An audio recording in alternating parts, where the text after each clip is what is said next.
My mother and I are very, very strongly connected. I don't think I really realized, maybe until this moment, what she sacrificed. I've really embraced the idea that I've molded it recently into what I am because of how she raised me. I wasn't aware of the fact that everything was different for us.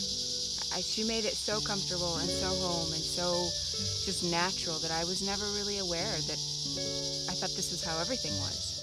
Coming back into it now, I think, is when I've really realized that I'm so grateful for all of the different levels of things we went through. I mean, we traveled, we did the Renaissance festivals for 12 years. We did such an alternative thing, but it was so normal. Now I know, though, that there is a definite difference. You know, you watch television and you're like, okay, those people are not concerned with how you're going to find a turtle shell to make a rattle. Like, and it's something that really I think about. I'm like, oh, I got to find this to make this. And it's you realize you're different in those moments, I think. And I think I had sparks of them throughout life, you know. Obviously, you know, things were just a little different, and I could tell. Like, I would want to wear clothes to school that maybe didn't work, and I'd get to school and I'd be like, oh, maybe this doesn't work. The Haight-Ashbury was a really beautiful time for my mother. She's just the person that always wants family and togetherness, and everybody helping each other out. Tribal, maybe, would be the word for it as well. She didn't have a lot of that real family togetherness, so she sought it out. I think that was the main draw. The whole taking care of everybody, loving everybody, no judgment. That's just the person that she is. And so I think it was only natural that she ended up there in a time where that was the epicenter of that. That whole hippie thing was going on, and I came along and she decided that I was the most important thing to her. She would match our little outfits. So it was her and I. I mean, it was kind of that her and I against the world. Our lives became the two of us. Today we're very close.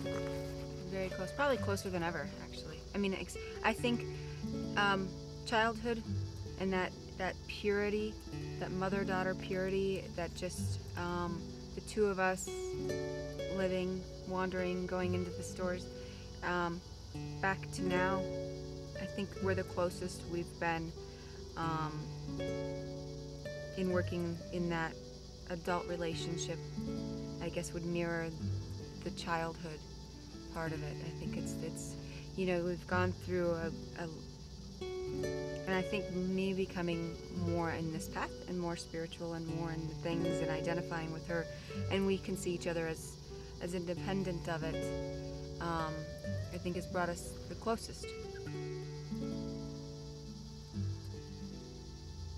And I find myself collecting little, now I have a whole, it started, you know, oh, I'll get back into this. I have a couple of little beaded things that we picked up along the way, and now I've got, like, it's growing, it's taking over. It's amazing to watch it grow.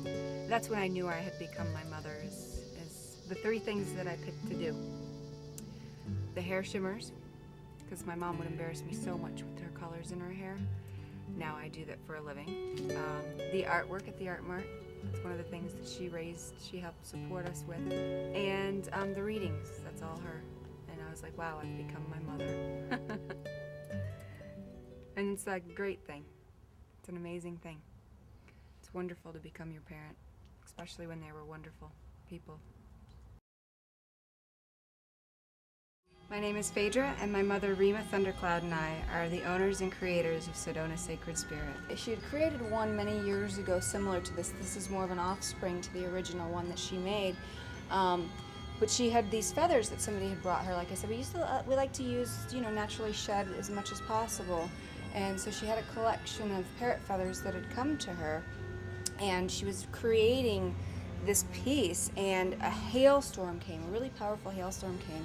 She was inside, and it was almost like this magical moment was happening. The winds were going. I mean, it was something from a movie, really. And the hail actually came through the furnace and spread all around the mask as she was making it, kind of giving it a very Pele energy to it, very powerful creation energy.